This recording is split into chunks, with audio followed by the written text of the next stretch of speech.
All right, now that we've successfully completed the problem where we had a long, thin rod, we ended up with the electric field equal to the density, charge density, divided by 4 pi EO times R. Time to move on to something that's a little bit more difficult.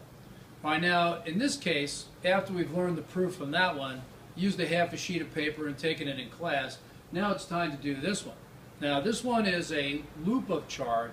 So if you think about this blue area down here, think about it as a wire perhaps, and we wrap it around, make a nice little circle, run some electricity through it. So the question is, what's the strength of the electric field at some point P up here? So our question is, what is the electric field strength at point P? Now what's actually located at point P? I mean, if I visited there, what actually could be there?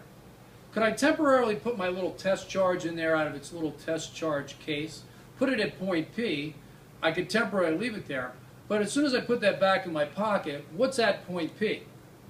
Well, there's nothing there at point P. Point P is just a spot that I picked.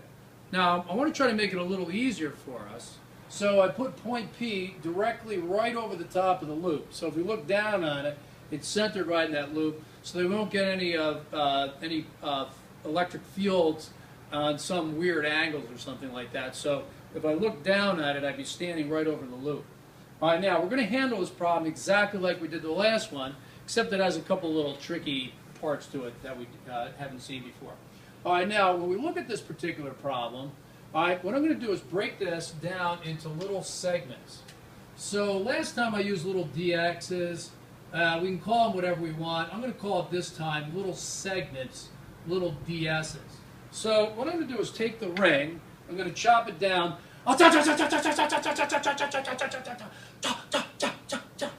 into little DSs. These are infinitely small slices of that. So I'm interested in these little DSs because they have charge on this ring. And those charges are going to end up creating electric field at the top. All right, now going back to our thought about density, density is equal to, that's linear charge density, is equal to the total amount of charge divided by the actual size of this ring, right, which actually happens to be 2 pi times the radius of the ring. All right, lambda is also equal to the amount of charge on that little tiny segment divided by the amount or distance that that segment is. So does it make sense that a little bit of ds has a little bit of charge on it called dq? So there is my charge density, and it has two actual meanings. Now, we usually use big R for the radius of the actual thing itself. Big R is the radius of the disk. They'll probably say that in the web assigned question or on the AP test. The ring is 2 meters in radius. Big R. That's how big the ring is. All right, now, in this axis right here, R is usually, little r, is the distance from the thing that we're trying to, creating the electric field, the charge, and where the electric field is at point P. And then, since we're running out of letters, typically the distance there, perpendicular, is called Z. Y, I just picked one out. Nice letter, isn't it? So that's what we use. All right, now let's go back to our formulation here. If we have an electric field, we've got to start someplace. Does anyone out there actually know a formula for electric field? Oh, I do. Yeah. Okay. Well, okay, thanks. Okay. Now, what is it? Oh, okay. 1 over 4 pi EO. We've got Q2 divided by R squared. That's our basic formula. Well, but I'm not looking for the electric field in a situation where it's a point charge.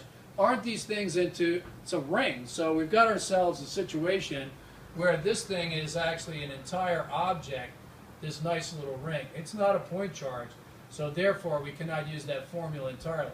Now, the formula does help us because that little segment does obey that. All right, now, what that little segment is going to generate is a little bit of dE at point P. And if we look here, we've got 1 over 4 pi EO.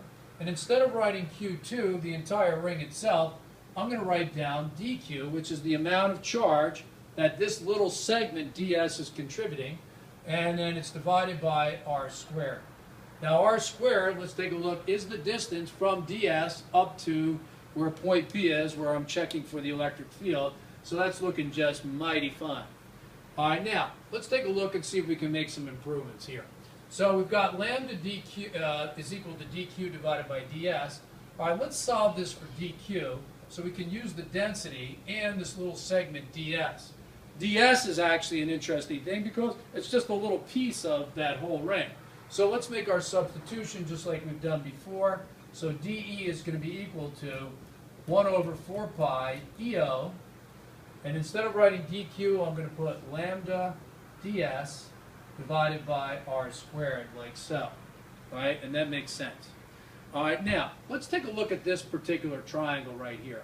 So if we look at that triangle as a sidebar right here, all right, it has a radius of big R, an altitude of z, and we have an r here.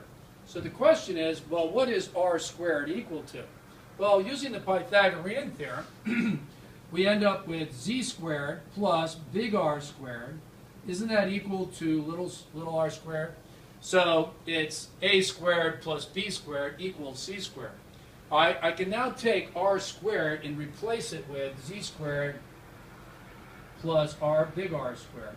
So we end up with 1 over 4 pi EO lambda ds. And instead of writing r squared, we're going to write z squared plus big R squared in the denominator as that. Now, why would we do this? Well, what are they going to actually tell you? The radius here, they're not going to tell you the distance from point P to the ring. Aren't they going to tell you how big the ring is, big R?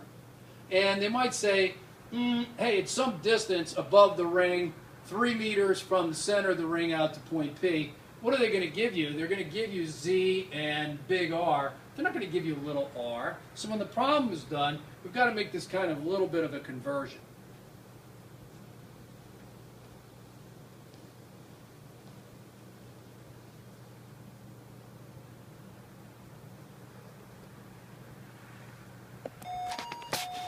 Excuse me, please.